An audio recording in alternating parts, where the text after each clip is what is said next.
小心点。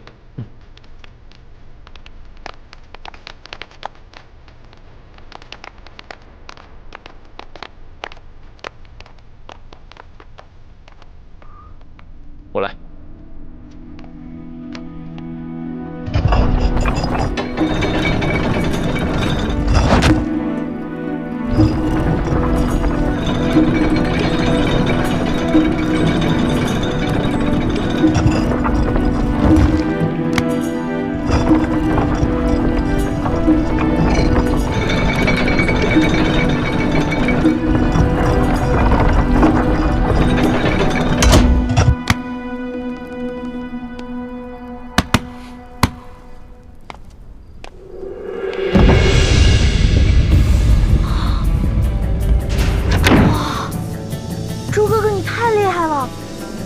全都搞定了。你呀，以前上课老是偷懒，现在知道自己学艺不精了。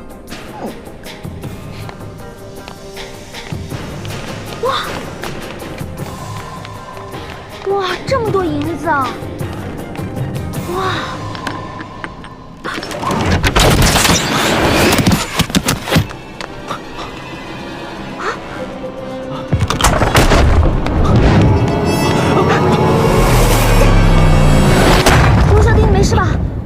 我没事，幸亏你反应快，不然我现在只怕已……朱哥哥，对不起，刚刚都是我大意了。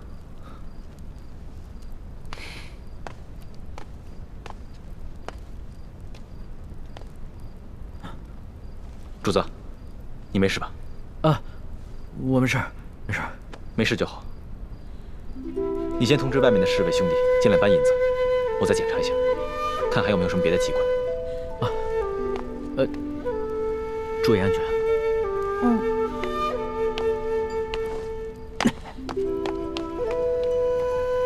朱哥哥，对不起啊，我刚才真的不是故意的，你别再生气了。你以为我生你的气，是你不小心触动机关吗？没想到，在最危险的时候，你最先救的，竟然是他。你是因为这件事情生气啊？那你也太小心眼了吧！你看他武功不行，所以我肯定要先救他嘛，我得保护他嘛。你从小在我心里就是最强的，你也肯定能保护好自己啊。但如果有一天我们两个同时遇到危险了，我第一个救的肯定是你，再救我自己。你呀，来，快点，快点，快点，能装多少是多少，快！多多益善，多多益善啊！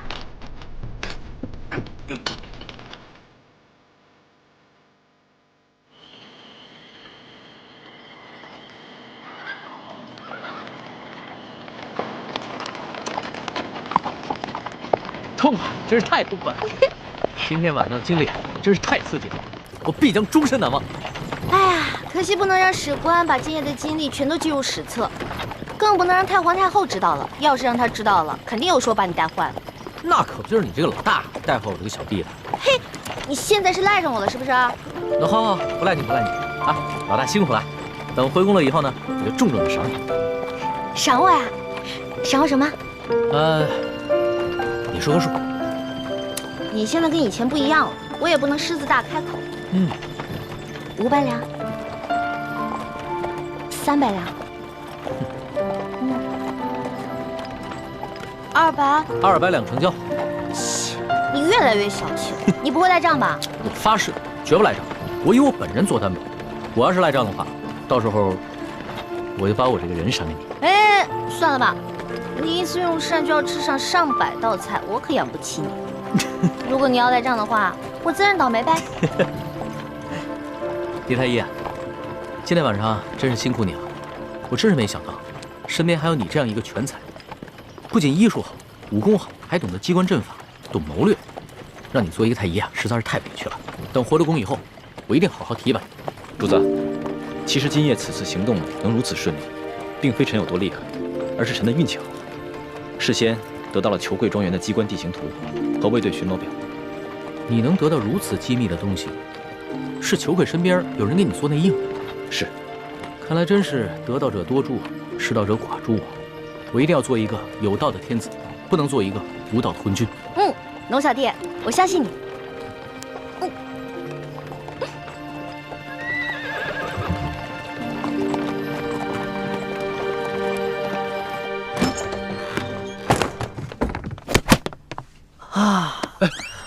易公公得罪了。主子，你终于平安回来了。你要是再不回来，奴才也要吓死了。于德福，这件事情你得替我保密，不能告诉任何人，尤其是太皇太后，要不然我就砍了你的脑袋。只要主子能平安回来，这件事情奴才就当不知道。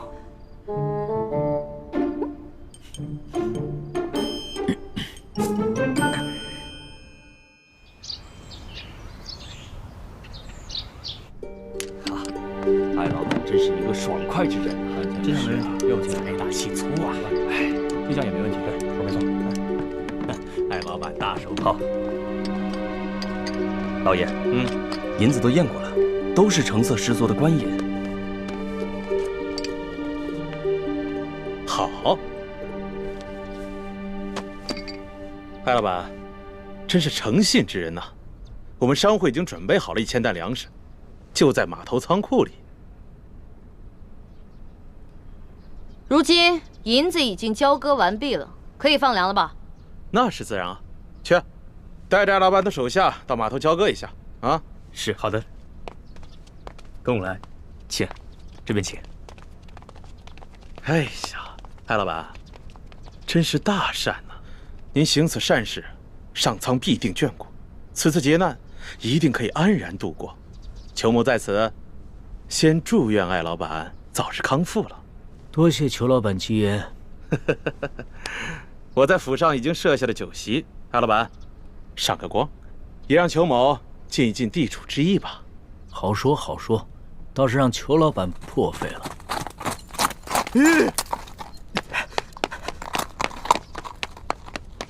老爷，不好了，老爷，老爷，不好了，老爷！慌什么？说，庄园进了盗贼，银库里的银子少了整整3万两。这3万两？你说什么？再说一遍。昨夜，庄园进了贼，盗走了3万两银子。你废话你！啊！这么大个事，现在才来报？报了，今儿4更天就发现出了事儿。庄园管事马上派人给老爷还有巡抚大人报信儿，可等到5更天没见回音，庄园管事就派出了第2批、第3批人报信，可还是没有回音。庄园管事意识到事情不妙，便让小人骑马绕行了10几里前来报信，这才顺利进了城。哎呀，这怎么这么不小心呢？怎么回事啊？这是怎么会出现这样的事情啊？艾老板，我那几批送信的人，不会是让你的人给劫了吧？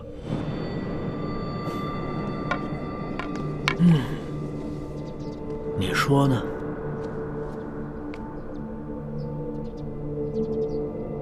这么说，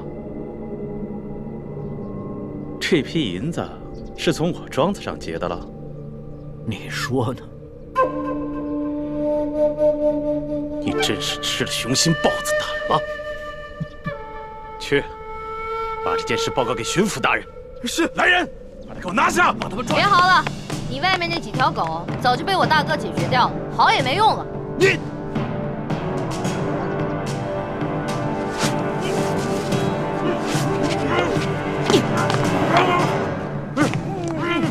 爷爷，咱们不能把银子都给他们留下来。把银子全都抬出去，交给李护卫发放给灾民。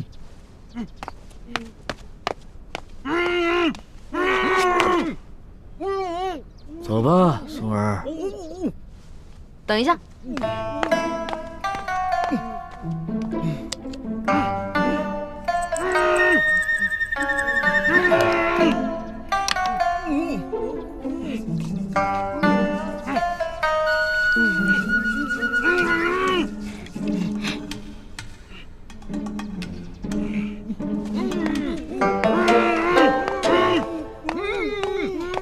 爷爷，我想了想，应该在这几个禽兽不如的东西脸上留点墨宝，也相当于给刘德昭那个狗官下了战书了。意下如何？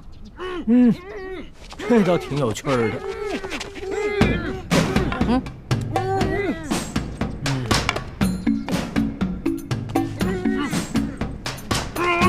别动，再再动的话，拿刀在你们脸上刻字了啊！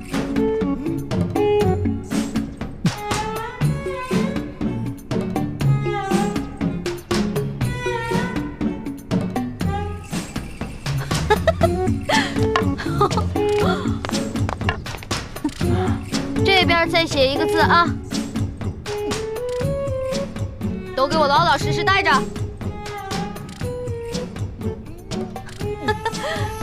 好了。哎呀，不错不错，写完了。行了行了，别鬼叫了。知道我爷爷是谁吗？告诉你们，我爷爷的字那可是价值连城的，最好在你们脸上永远不要洗掉。给你们还有刘德昭敲个警钟，知道吗？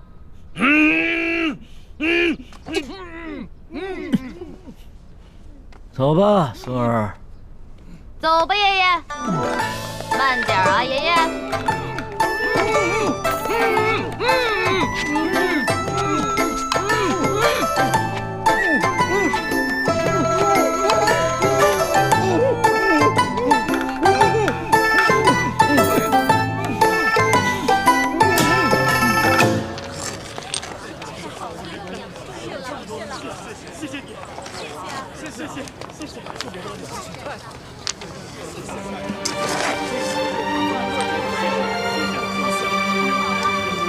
好，谢谢啊，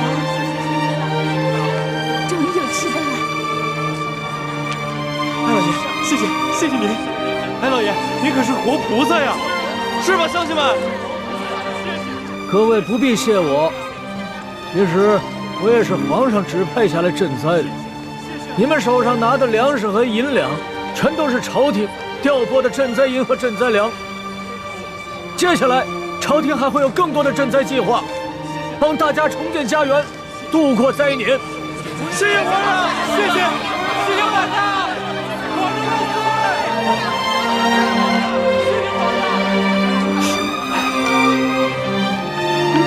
岁！朱哥哥，灾民们暂时得救了，你怎么不高兴啊？灾民得救，我自然是高兴。可如此一来，却是在帮康熙和大清朝廷收买民心了。大人，干什么呀？你们这是？老爷就不能有点自己的时间吗？大人，舅老爷的库银被盗了。你说什么？银库被盗了？不仅被盗了3万两银子，还有1000担的粮食，也被那帮人分给了灾民。待卑职得到消息赶到码头时，那帮人已不知去向。消气，这些刁民，这是要造反呢！去看看。老爷，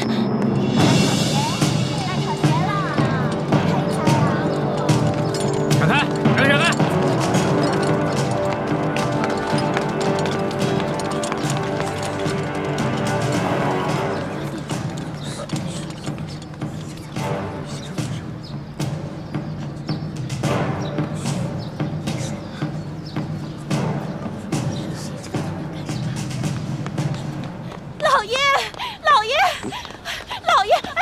呀！你慌什么？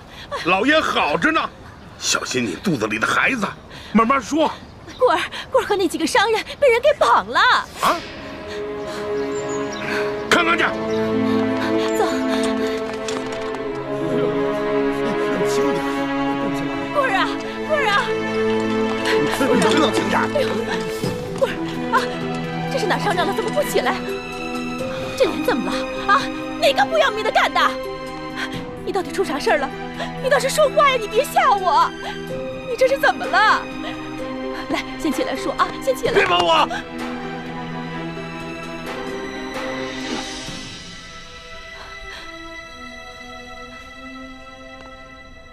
棍儿啊，怎么回事？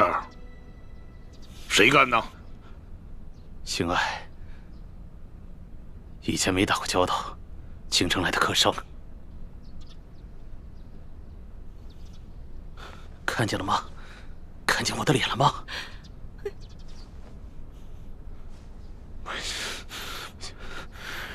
让我抓到他！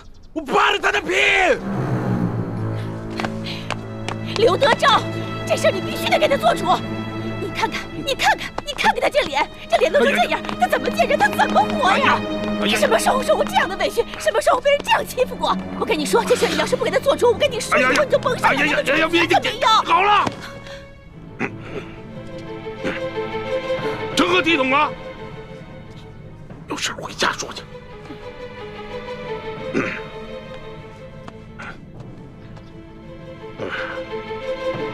这真是的，吃了雄心豹子胆，居然敢在我小舅子头上动土啊！若是让本官抓住，非得给他碎尸万段了，扒了他的皮，给我喂狗去！你听见没有？这喂狗！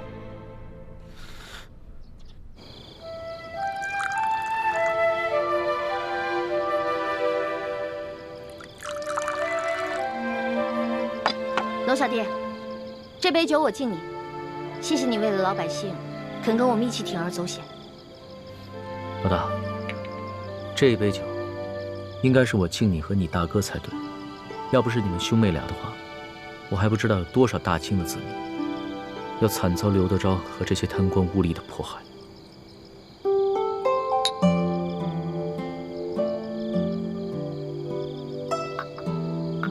我现在一想到刘德昭跟裘贵那副嘴脸，肯定十分狼狈，我就觉得特别好笑。可是我笑不出来啊。这次出巡以来，我见到了太多平常在宫里连想都不敢想的事情。我在想，如果我们大清的官员每一个都如此贪赃枉法的话，那我们大清的江山还能长久？看到那些灾民受到一点点赈济的银两就三呼万岁，说实话，我很震撼，也很惭愧。我们大清的百姓是多么的善良，对官府的要求是多么的低微，而我们这些身居高位的人是多么的失职。龙小弟，为了刚才你说的这番话，我再敬你一杯。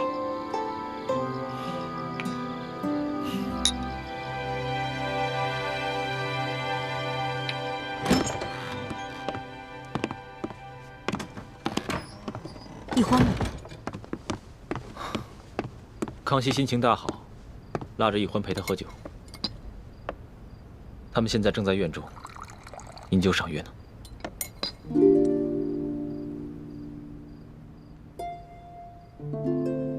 大师兄，小师妹跟我一样，都是为了光复大明的大业，你千万别介意。我知道，我会克制我自己的。太子，其实这次的行动我是一直不同意的，但是你却一意孤行。一来你们出生入死，倒是帮康熙收买了民心；二来你在康熙面前暴露的太多了。虽然康熙表面上嘉奖于你，但是内心也难免不会对你和奕欢起疑心啊。我明白，但是我别无选择。康熙身为大清的皇帝，为了灾民都可以去冒险一搏。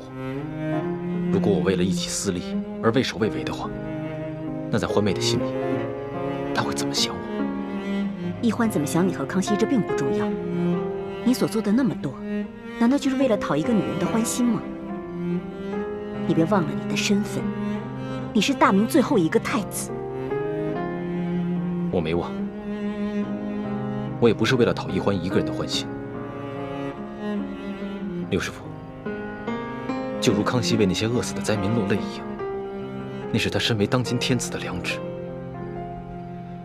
而我作为大明最后一个太子，如果连这点良知都没有的话，那我还有什么资格去跟康熙争这个天下？师父，大师兄说的对，正因为他是大明的太子，他才必须心怀天下呀。幼稚！这古往今来，有谁打天下靠的是妇人之仁？想要心怀天下，那我问你，你怀的是谁的天下？是爱新觉罗的天下，是大清的天下。你想要心怀天下，就必须要先打下天下，你才有这个资格。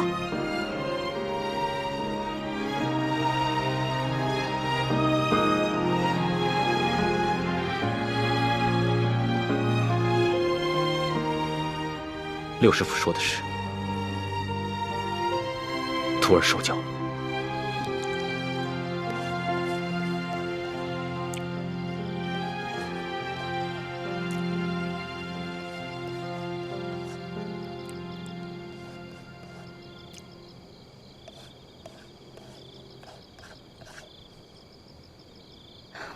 龙小弟，你可认得此字？这不就是龙字吗？那你可知此字何意？老大，你是要考小弟的学识吗？那小弟可能会比老大你强上那么一点点。这龙字啊，本意是指能带来雨水的神物，在此呢，则既指春天的雷雨。耳者闻也，耳与龙联合起来，表示耳朵听到春雷声。本意指这个年老耳背的农夫啊，平常无法与人交流，但在春分时节，他能听到春雷响声，便知道该下地播种了。后来慢慢变成现在的意思，指称别人耳背的毛病。龙小弟，若论这番学识，我自然是不如你。但是今天我想给你讲另外一层意思。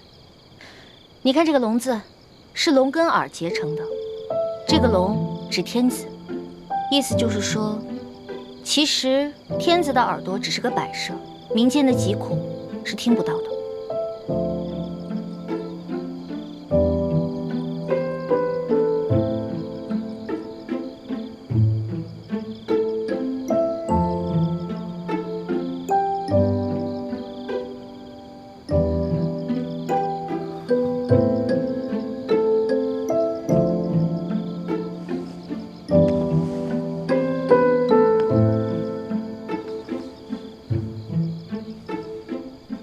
多谢老大指点，对小弟来说，犹如醍醐灌顶，顿生觉悟。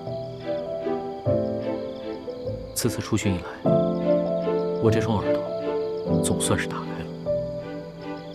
等我回了宫以后，再也不会让我这双耳朵变成白蛇。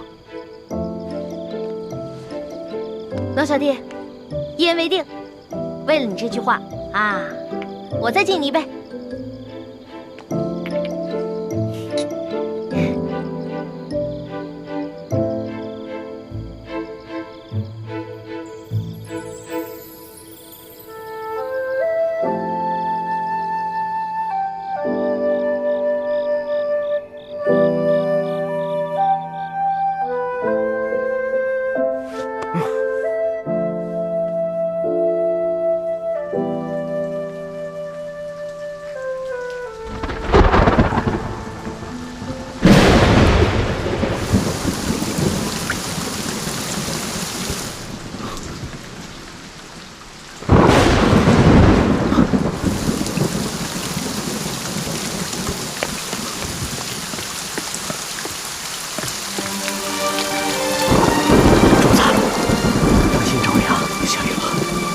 下雨了，哈哈哈！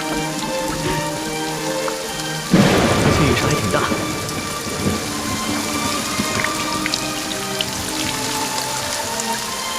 看这个雨势，山西的旱情应该能得到缓解。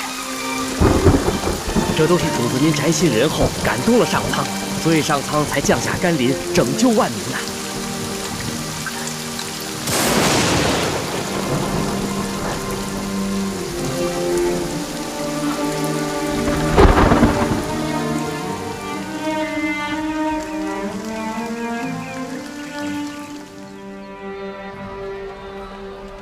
想不到这场雨一下就是3天，真是一场及时雨啊，缓解了山区的旱情。这场雨虽然缓解了旱情，但是错过了播种的季节，灾民们仍然需要救济。我知道，我会让朝廷继续赈灾，让灾民们平安度日，直到下一个收获季。龙小弟，看来你这双龙耳真的打开了，能听见民间疾苦了。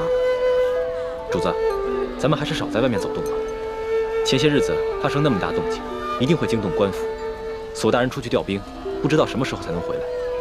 万一在这个时候发生什么意外的话，那可不得了。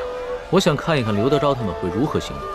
再说了，那日我们都易容了，他们认不出来。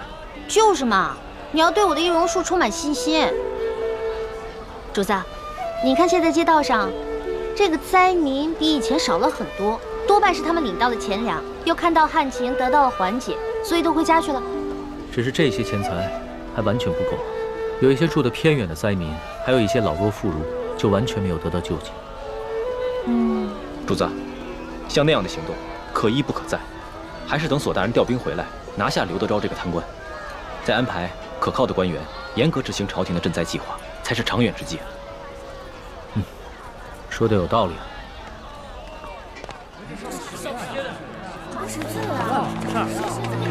我跟你们说，听说前些天有人在码头上给灾民们分粮分银。哎，龙小弟，咱们都成了官府通缉的江洋大盗了。怎么会像是田尾呢？活菩萨呀！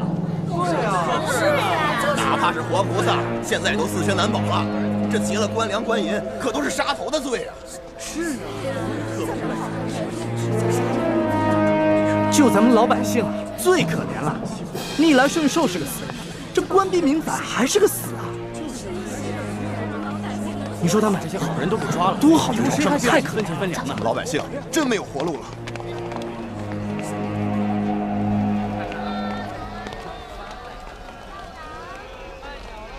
待我回宫之后，一定要将刑部那些盗案发回重审，只有那些真正打家劫舍的盗案，才判死罪，而那些被无良贪官逼得走投无路的囚徒，全部从轻发落。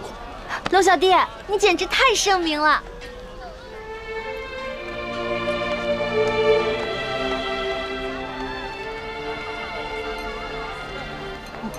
怎么了？他不过是随口一说，你还当真了？你就这么容易被他感动？你不信他说的吗？我觉得这次来山西对他感触挺深的，他刚才说的都是真心话。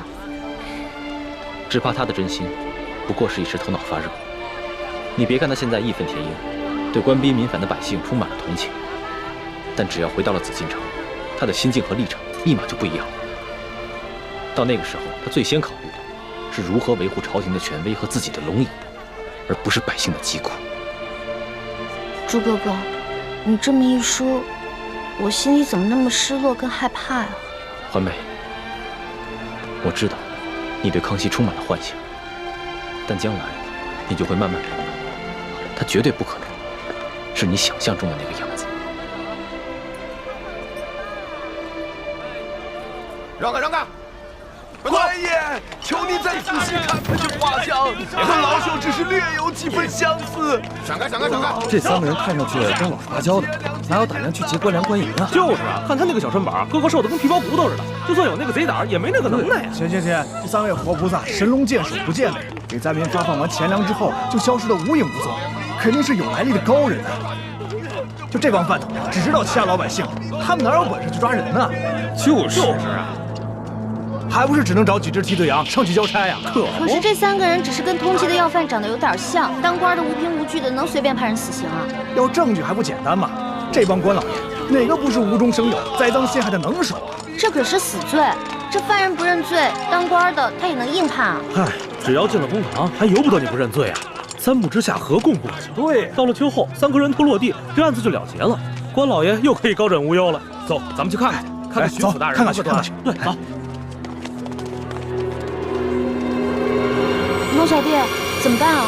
他们不会真把无辜的百姓屈打成招吧？咱们也跟上看看去。也不知道要怎么审啊！哎，咱们过去看看。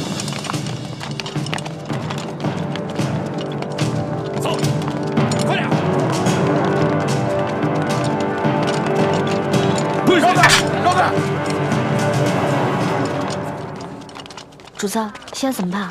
临出来之前，为了预防万一，我把那道圣旨带了，要不然以钦差的身份进去问一下。不急，咱们先看看这个刘德昭怎么办这个胡乱。这也不让我们进呢。走。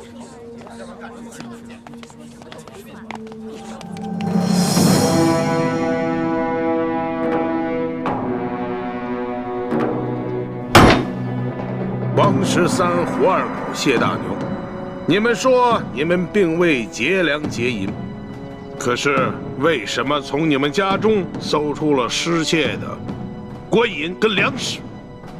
讲。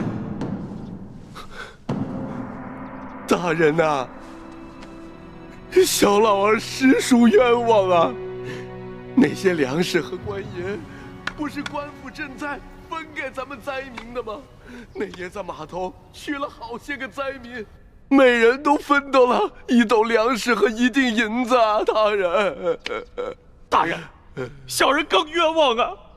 那夜小人听说有活菩萨要在码头上给灾民们分钱分粮，本想赶着去的，不料小人的娘子摔了一跤，把怀了3个月的孩子划掉了。等小人安顿好娘子，赶到码头，银子和粮食早就分光了。活菩萨也不知去了哪里，小人的家中穷的只剩下4面墙了，也不知差爷们怎会在家中搜出这些粮食和1锭银子来。大人，大人，小人冤枉的。小人那日夜里在家照顾病重的老娘。赶去码头也去得晚了，什么都没分到。哦，金嫂，有人拿着画像在小人家门口望了几眼，问了小人几句话，随后那人便送了小人1袋粮食和1锭银子。小人正感激不尽，赶紧去给我那快饿死的老娘熬粥，谁想到还没等到粥熟呢，这时就来了几个捕快大人，硬说小人是盗抢官粮官银的贼啊！大人，小人实在是冤枉。我算看出来了。他们是拿着画像对比，看谁长得像，就抓起来栽赃。小人冤枉，大人！大人要明察！大人明察！大胆的刁民，你们竟敢诬陷本府的公差！来呀，传证人！带证人！这架势，我看着都害怕，何况寻常老百姓呢？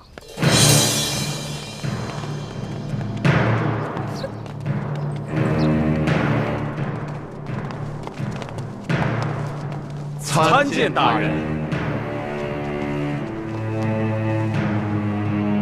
好了，都起来吧。谢大人。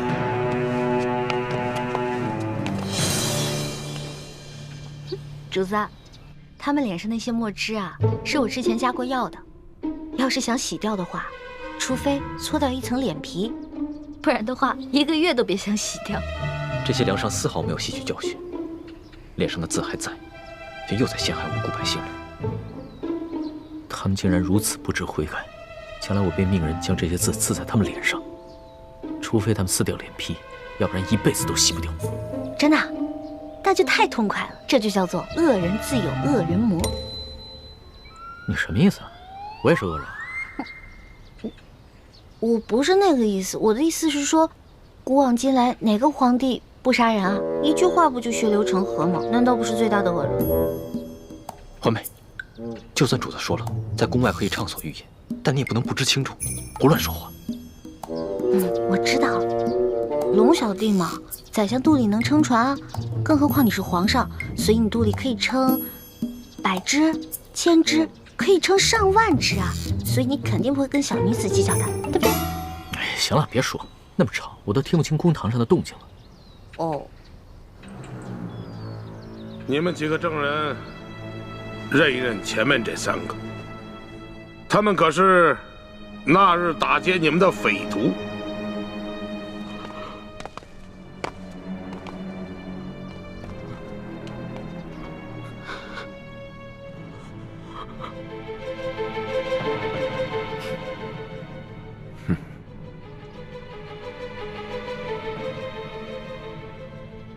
没错，大人，就是他们。好，你们先下去吧。是。大人冤枉！大人冤枉！大人冤枉！冤枉！大人！王13， 5个人都指认你们，你们还有何话要讲？大老爷，老朽冤枉啊！冤枉啊！冤枉啊！大人，冤枉啊！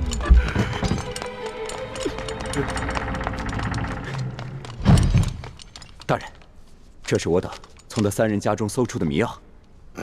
这些迷药和米道府中守卫的那些完全一样。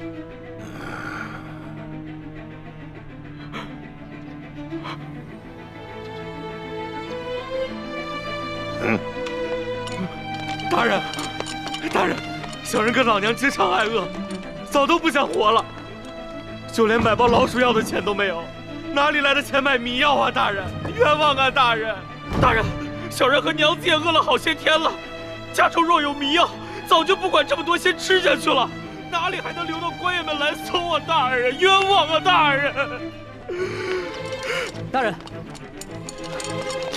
大人，卑职刚刚在高级药铺调查到，王13前些日子曾去药铺买过药材，这些药材正好可以配出强效迷药。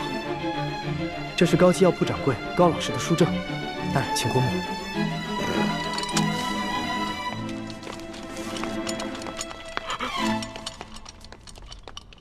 哎呀，谢大牛、胡二狗，你2人没钱买迷药，那这药一定是王13配好后送给你2人的，对吧？冤枉啊，大人！冤枉啊，大人！小人根本就不认识什么王13啊，大人！是啊，小人到现在都不知道您说的王13是谁啊，大人！冤枉啊，大人！大人，冤枉啊，大人！老爷，小老儿前些时日确实到高级药铺买过药，只是想配一些迷药药兔子，怎敢拿这些药去药人呢？大老爷，更不曾把这些药分给2个不认识的人呢，大老爷。真没想到，他们连相关的伪证都做好了，看这手法，简直是轻车熟路。看来他们早就商量好了，如果找不到我们3个，就要拿这3个无辜的百姓顶罪。你们这些个刁民啊，人证物证俱在，还敢抵赖？冤枉啊，大人！冤枉！还不赶紧给我速速的招来！你们是如何勾结江洋大盗，盗取府库官银的？大人，小民冤枉啊！明察呀，大人！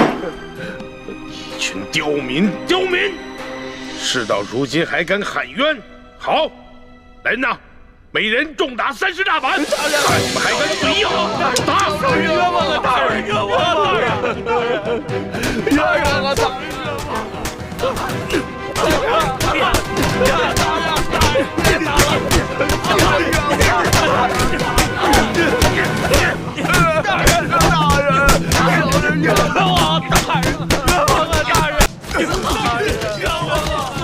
这个口官，看来刘德昭是铁了心要将这3个百姓屈打成招了。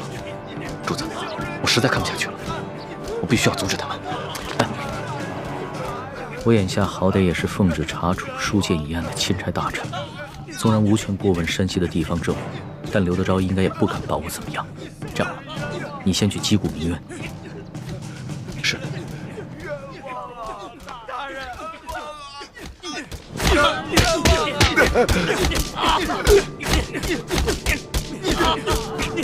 大人！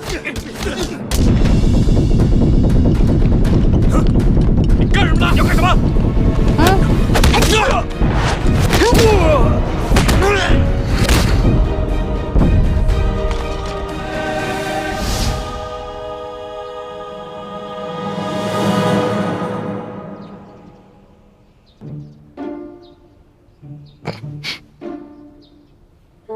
龙小弟，武功长进了吗？那是，跟了老大这么久，总得学点本事不是？干什么？你们干什么？我们家大人奉旨前来山西查案，还不赶紧让你们巡抚大人出来迎接？你们真是钦差大人？圣旨在此，还有假吗？哇，一道圣旨这么威风啊！老大，这个代表着至高无上的皇权。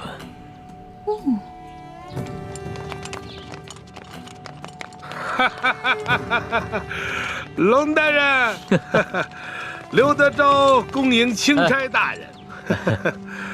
早就听说龙大人到了舒大人的府上，本该前去拜会，只是公务繁忙，实在是走不开呀。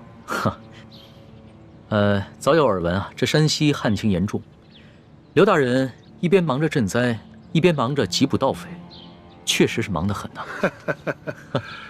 龙大人此次来奉旨调查舒大人遇刺一案，不知办得怎么样了？今日龙大人来，可是想让本府助你一臂之力？确实是需要巡抚大人相助之处啊。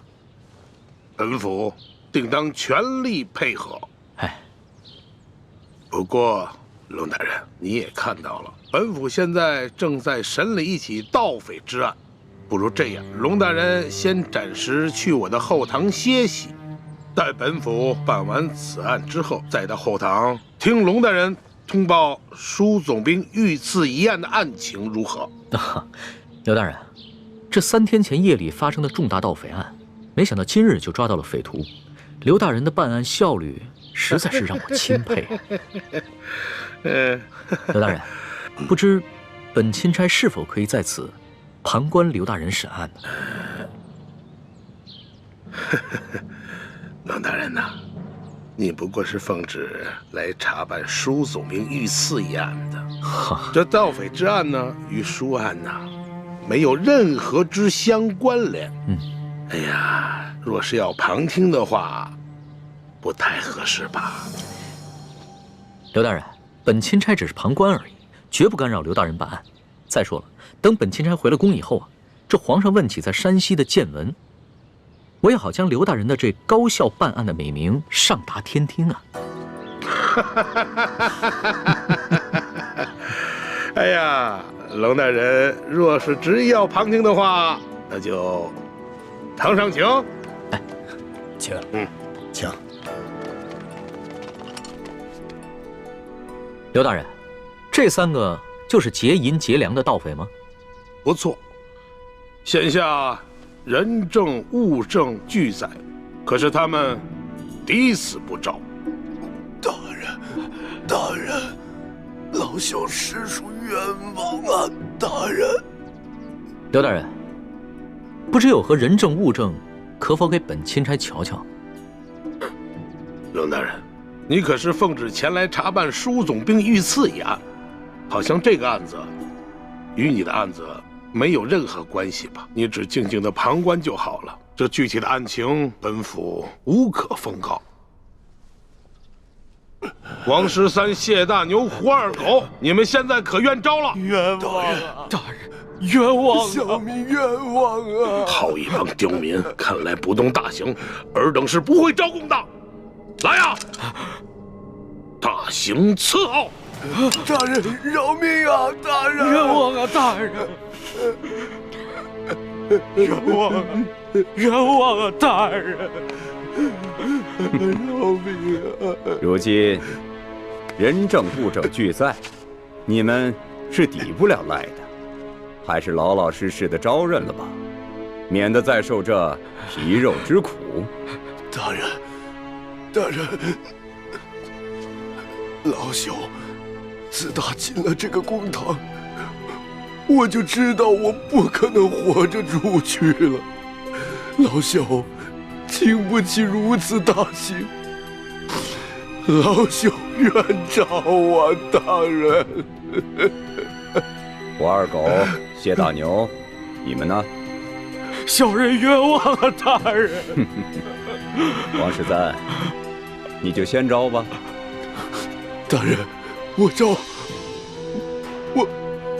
大人，老朽我实在是不知道该招些什么呀。好，你们3个人那是办不了翻墙入室、劫官银官粮的大事，你们必然还有其他的同伙，而那些同伙也必定不是普通人。那些人应该是盘踞在牛角寨上的钱明余孽，才会如此的胆大包天，是不是啊？大人，您说是就是吧？那你就将如何勾结牛角寨贼人的经过如实的招来吧。这经过，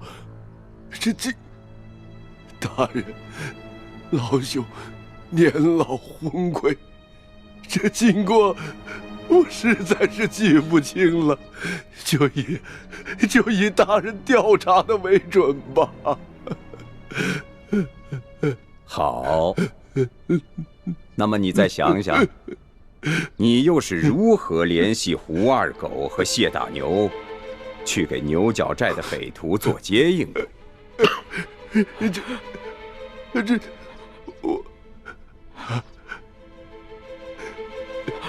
这位老伯，你我素不相识，你要认罪是你的事，可不能胡乱拍咬我们呢。前日我家娘子刚刚流产，还等着我回去照顾她呢。这位老伯伯，我家里还有瞎了眼的老娘等我回去照顾，这盗抢官粮官银，可是死罪啊！大人，老朽无儿无女无家产，我死不足惜。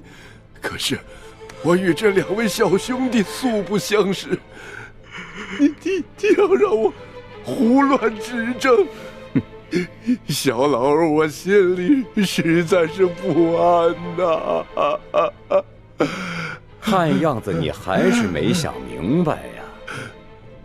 来人呐，在，让他清醒清醒。大人，老朽愿照啊！大人，这案情经过，您比老朽更清楚，就请你们代老朽写下供词，让老朽画押便是啊。这就对了。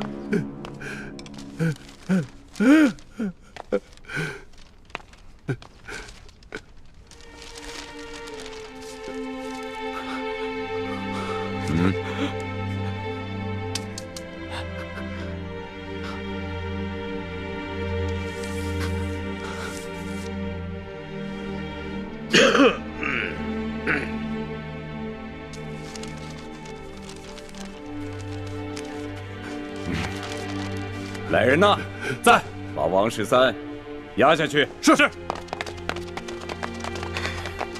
大老爷，走，你们关闭民反呐！胡二狗、谢大牛、王13都已经招了，你们还要顽抗吗？罢了，胳膊拧不过大腿，被砍头也比这么活着受折磨的好，反正都是个死。小人愿招。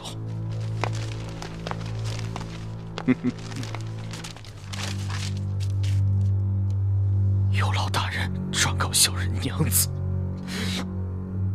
小人不能陪他白头到老了，让他自行改嫁吧。你就放心吧。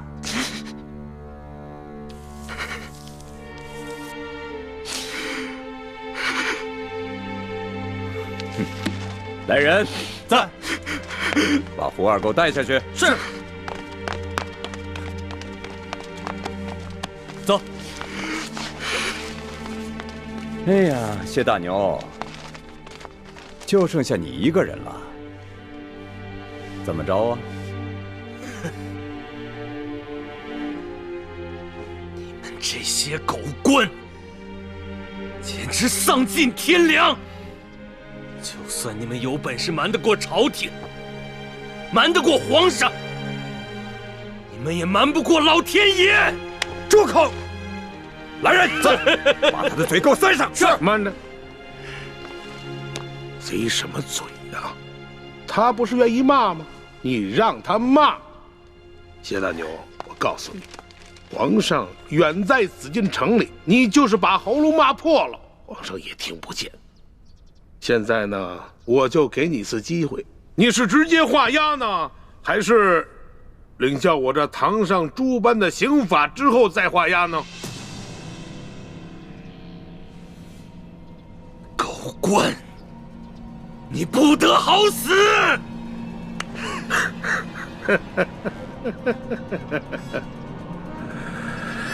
动刑！慢着，不能动刑。刘大人，想不到如此一起惊天大案，你们居然是如此办理的，真是让本钦差大开眼界。龙大人，有些事情你是不知道的。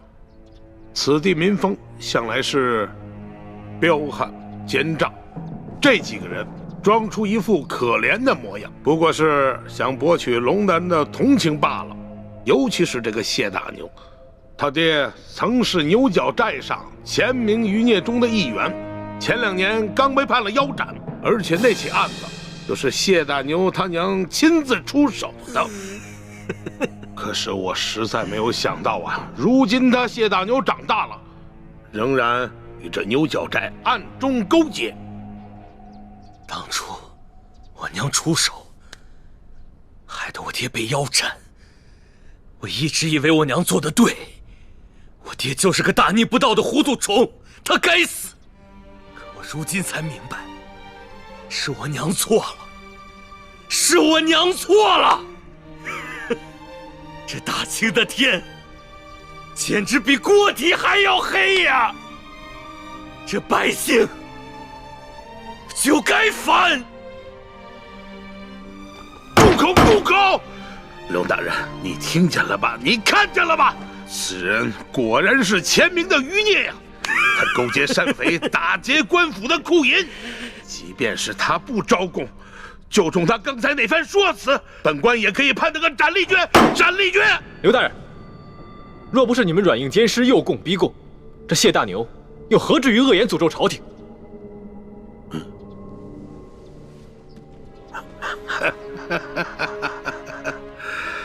冷大人啊，这2位，一个是您的贴身丫鬟，一个呢是您的贴身护卫，算起来也是您的奴才。可是你今天看看，他们2个竟然敢在公堂之上对本府出言不逊。龙大人，你平时对你的手下是不是未免太放纵了一些啊？刘大人，这公堂之上虽应分尊卑，但更应该论国法。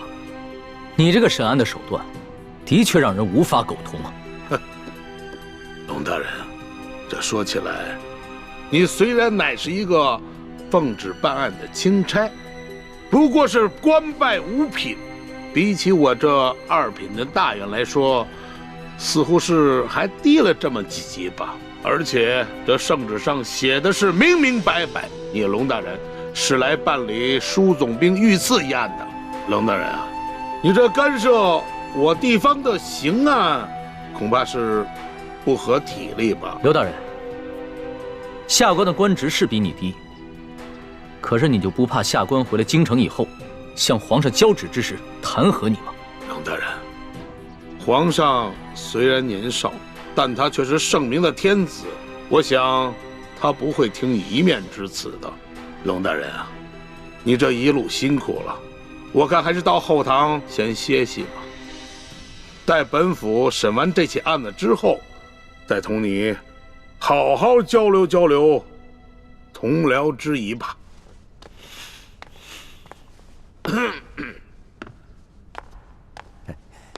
龙大人，请随下官到后堂歇息吧。慢着，你们可知我乃是？龙大人还有什么话要说吗？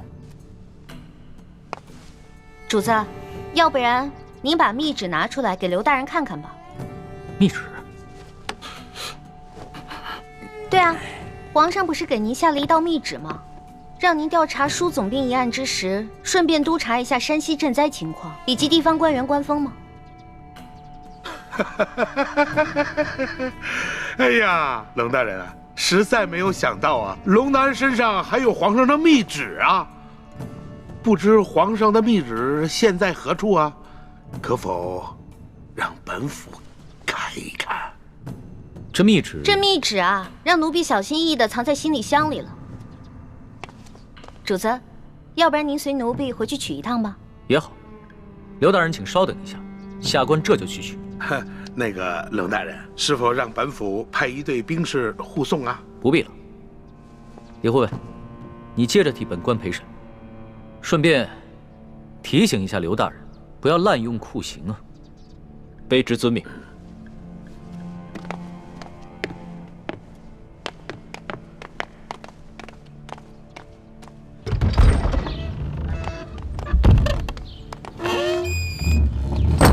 老大，现在怎么办？如果咱们拿不出密旨的话，刘德昭一定会说我们假传圣旨，到时候必定跟我们翻脸，那3个人就死定了。尤其是那个谢大牛，不死也得残废啊！哎，事到如今，只能造一封假的密旨喽。伪造密旨？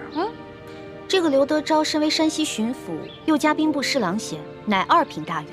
即使他不知道你长什么样，你的字他总归认识吧？老大，你疯了吧？这是我首次微服私访，毫无经验，我没有带上玉玺，也没有带上书写圣旨的龙纹黄卷啊。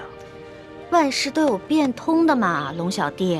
这个密旨肯定不能正式的写在龙纹黄卷上啊。我们把宫里御用的花笺，加上你的御笔亲书，还有玉玺印鉴拿出来给他看，肯定能唬住他了。不是，可问题就在于没有玉玺啊。我可以帮你搞定啊，我照着你圣旨上的玺印刻一个不就得了？你还会刻章啊？那当然了，老大我18般武艺样样精通，医药赌蛊、机关杂耍、金石篆刻都不在话下。走吧。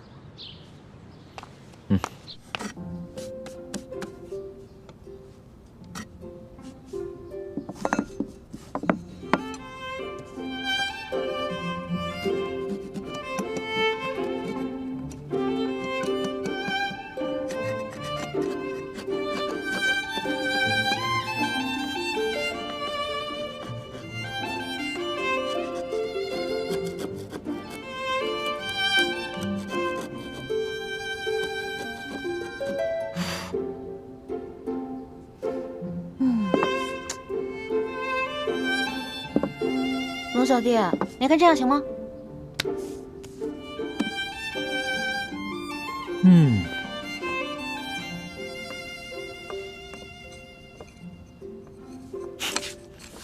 老大，你这个篆刻的功夫果然和你的武功一样，不能深究啊。刘德昭只要仔细一看，就能看出其中的破绽了。切，问题在于他不可能仔细看。你那道圣旨是真的，他已经仔细看过了，怎么可能怀疑这个是假的呢？那我们只能碰碰运气了。刘德昭只要一看到这个密旨上的内容全部都戳中了他的软肋，必定就会心下大乱，不会仔细查看最后的印鉴了。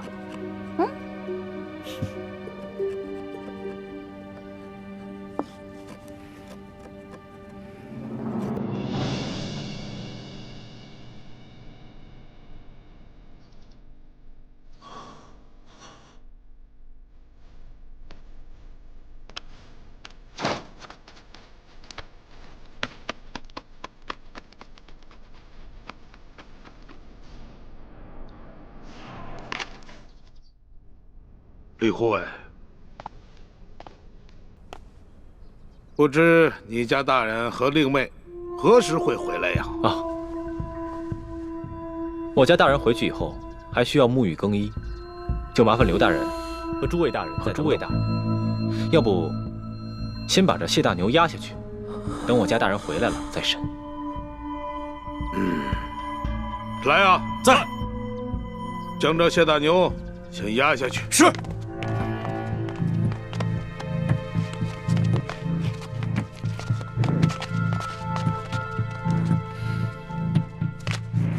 李护卫，不知你家大人是哪一年考取的功名，出自谁的门下？我家大人身份尊贵，恕卑职无可奉告。好，身份显赫，好啊！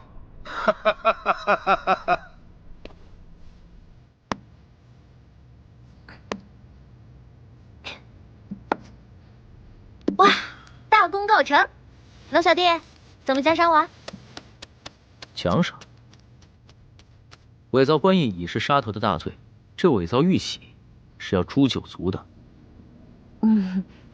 龙小弟，什么意思啊？过河拆桥？我可是奉旨造假。我跟你开玩笑的。论到杀头的大罪这几天我龙三犯的可不比你少。只不过老大，我真的很好奇，你到底是从什么地方来的？为什么会有这么多特殊的技能？我就是一个江湖混混啊，江湖小混混，自然要学得多一点，不然怎么混得开啊，对吧？相比于刘德昭啊，你更是让我大开眼界。亏你技艺不精，这个玉玺呢，你伪造的不能到以假乱真的地步，要不然的话，那可真就天下大乱了。龙小弟，我是不是做了什么忌讳的事儿啊？从此在你心里就记了我一笔了？没事儿，这要是别人呢，伪造玉玺，不管出于什么原因，我都不会轻饶了他。但是你嘛，我知道，你虽然天性顽劣，但是你一定不会做出什么让我不可原谅之事。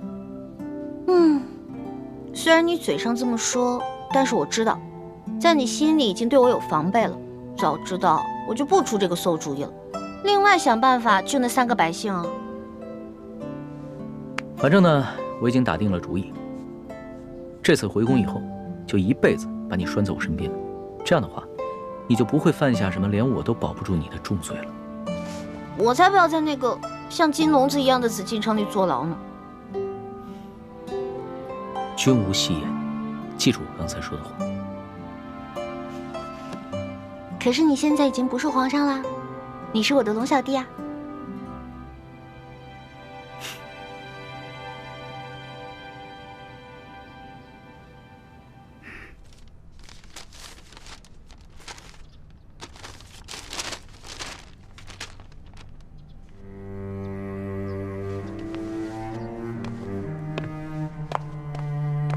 李护卫，待会儿等你家大人回来之后，还请您在你家大人面前替我等多多美言几句啊！啊！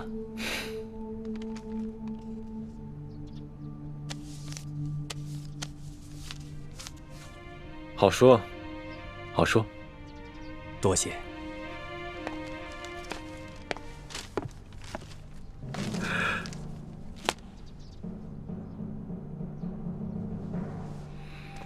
钦差大人到，圣旨下。皇上密旨到，刘德昭等一干官员接旨。臣刘德昭接旨。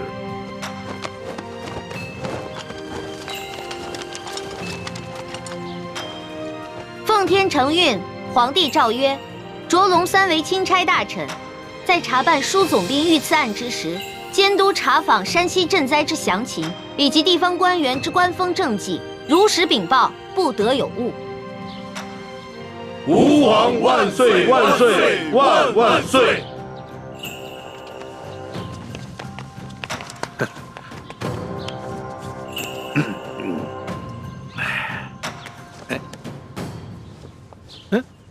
你，刘大人，这皇上的密旨可都听到了。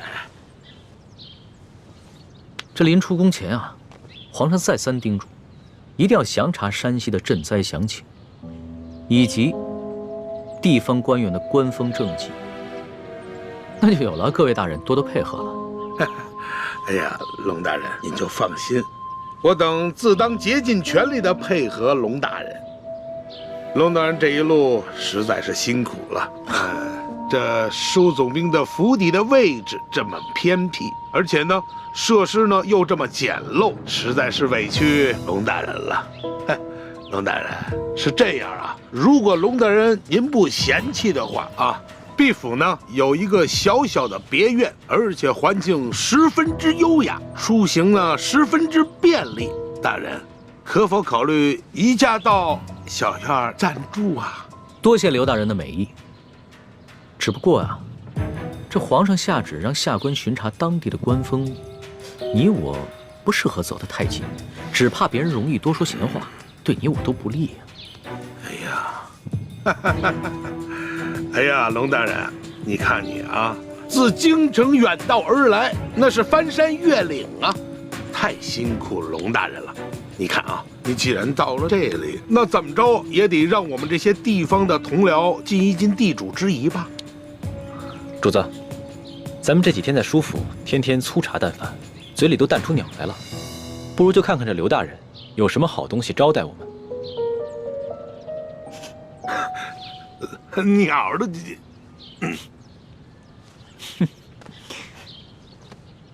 行，那就多谢刘大人了。刘大人，请。请，请。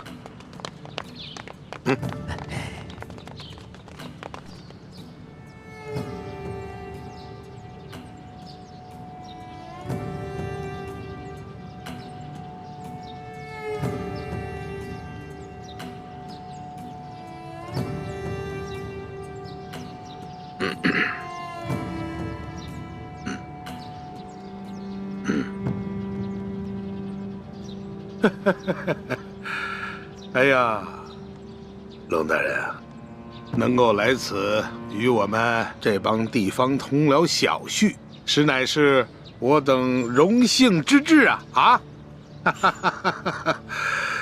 龙大人啊，咱们就别干看着了啊！这些呢，都是毕府的小厨做的一些家常小菜，不知可否合龙大人的胃口？来，龙大人尝尝，尝一尝。刘大人，哎，你这一桌佳肴，不见寻常的鸡鸭鱼肉，全是些难得的山珍海味。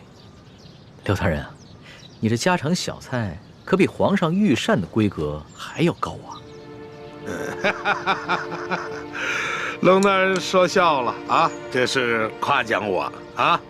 是这样，有菜不能没酒啊。来，龙大人，尝一尝，这可是啊，来，自西域而来的葡萄酒，冰镇之后口感更佳。来，尝一尝。来，二位你们也随意。外面赤日炎炎，焦土千里，没想到刘大人府上还有这冰镇的葡萄美酒啊！不怕龙大人笑话，本府呢体胖怕热，故而呢在这家中多挖了几口冰窖，每到隆冬之时呢，就会大量的取些冰块，以度炎夏。刘大人，会享福。此次山西等省大旱，这皇上啊，在紫禁城里是食不下咽，寝不安枕，麻衣素食1个月之久，还赐龙血抄佛经，这才求得一场甘霖。看来这做天子的，真是不如这做臣子的逍遥自在啊！哎呀，龙大人，此话严重了啊！来，哎，吃菜，来吃菜啊！大人请。刘大人，不必忙活了。你这一盘盘的佳肴，在本钦差的眼中，就是民脂民膏；一杯杯美酒，就是黎民血泪。恕本钦差难以下咽。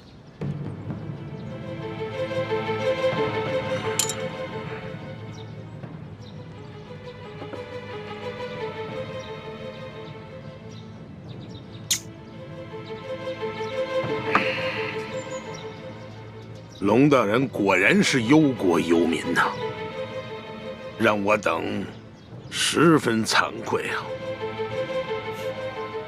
你有什么话，不妨直说，我等洗耳恭听。刘大人，咱们也不必拐弯抹角了。你我已算是心照不宣，我只要求刘大人做好3件事情。不知哪3件？第一，放了王13等人，还有那日你在你小舅子员外抓捕的那些灾民，全部无罪释放，并加以赔偿。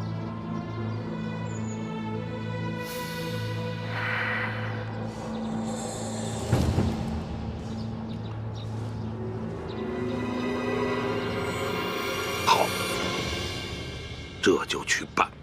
第二，把囤积的粮食全部发放给灾民。把那些借机哄抬粮价、大发国难财的奸商全部都抓起来，严惩不贷。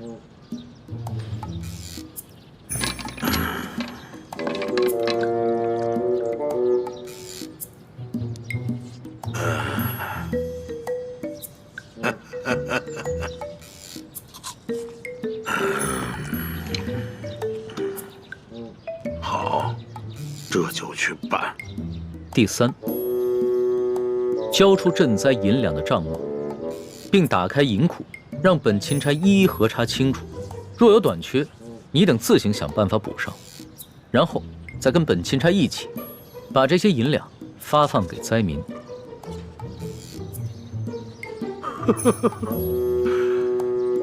二位没觉得这个天儿格外的闷热吗？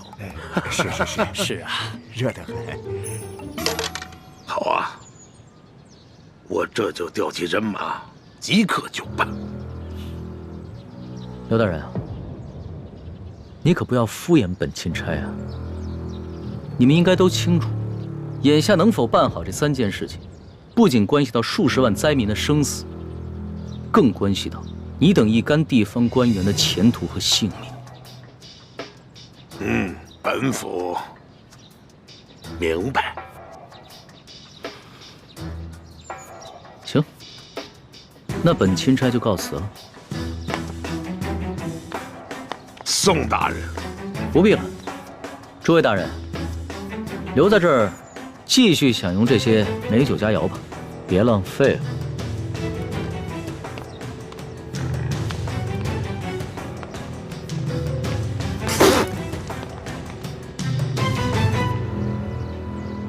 易欢，你真是太不知天高地厚了，居然敢刻假玉玺！你知不知道，你这可是犯了帝王的大忌。虽然皇上表面上夸奖，但你知道他内心是怎么想的吗？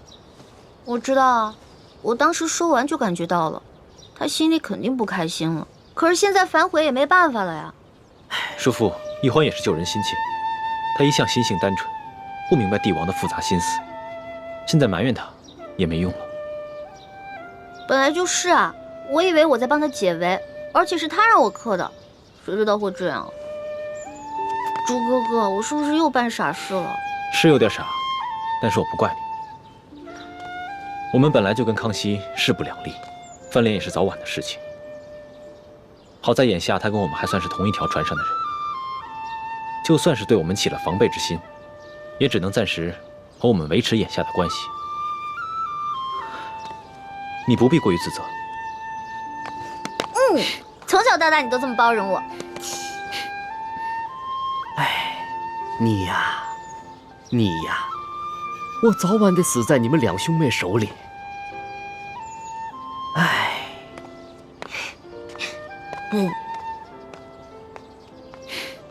死在你手里。你呀。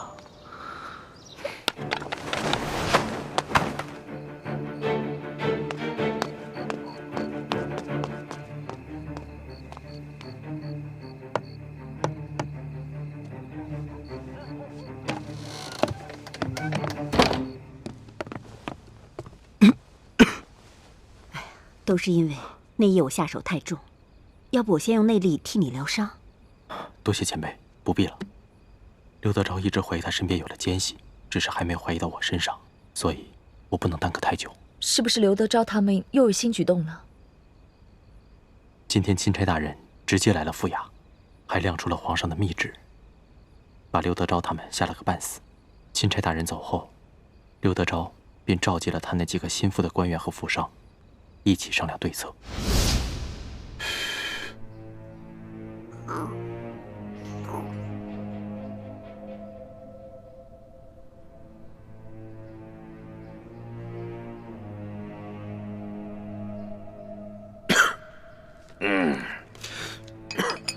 小官啊，你们几个脸上那个字儿还没洗干净啊？甭提了，也不知道那个姓艾的在墨汁里放了什么东西，我们搓了几天搓不下去。是啊，混蛋！等我抓到了他，我非扒了他的皮。哼，坐着聊啊！都是我这些手下太饭桶了，到现在连那个姓艾的足迹都没有找到。卑职无能。行，姓艾的事情先放一放，我们现下当务之急就是全力以赴的要对付这个钦差龙三。姐夫，你真要听那个姓龙的呀，把我们哥几个全抓起来？要真把哥几个抓起来，是去走走过场也都罢了。就怕这个龙大人啊，是存着杀鸡儆猴的心思，不肯见好就收就完了。对呀，是。还有那个赈灾的银子，你说咱们现在都吞到肚子里，消化了大半了，这怎么吐得出来呀？哎，吐不出来那也得吐啊，能吐多少是多少，不够的大家伙凑一凑。还有啊，这个龙大人一脸油盐不进的样子，看来是要跟咱们动真格的了。哼，这个龙三到底是个什么来头？我派去京城的探子，到现在也没有给我回话。我还真就不信了。这世上有不偷腥的猫吗？甭管怎么样，咱们先备下重重的厚礼，探探他的底儿啊！哎，对对对，没准他眼下的假正经，就是为了将来狠捞一笔。哎，还有，我看那个龙大人年纪轻轻，血气方刚，正是干柴烈火的年龄。你们府中谁还有没开包的绝色美人？哈，也别藏着掖着了，赶紧贡献出来。等把这厮弄上了咱们的船，先渡过了眼下的难关再说。啊？有吗？没有，没有。有吗？没有。你有吗？没有。我有。我府上啊，还真有这么一位美人，不但人长得美，性子温婉，而且弹得一手好琵琶。哎，姐夫，我原本可是要孝敬你的呀。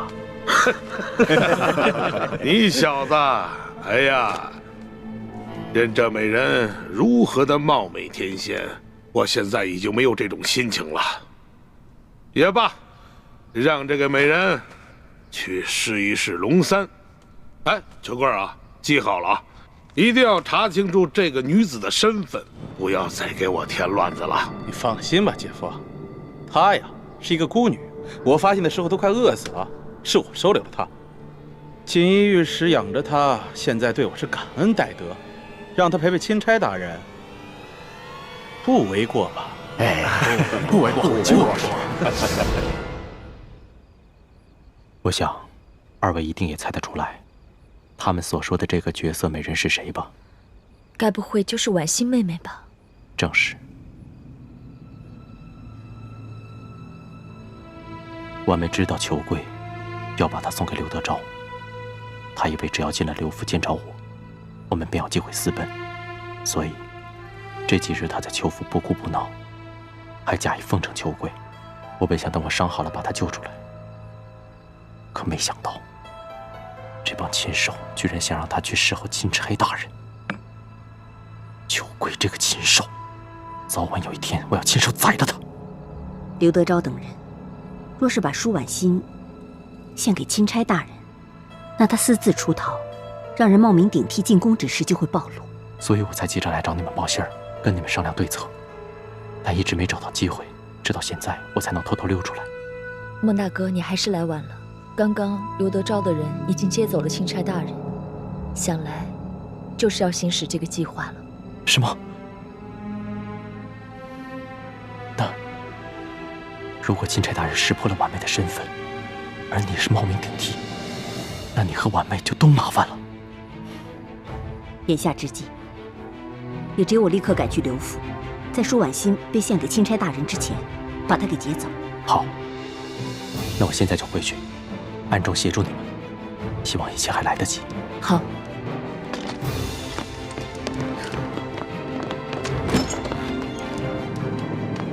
我走了。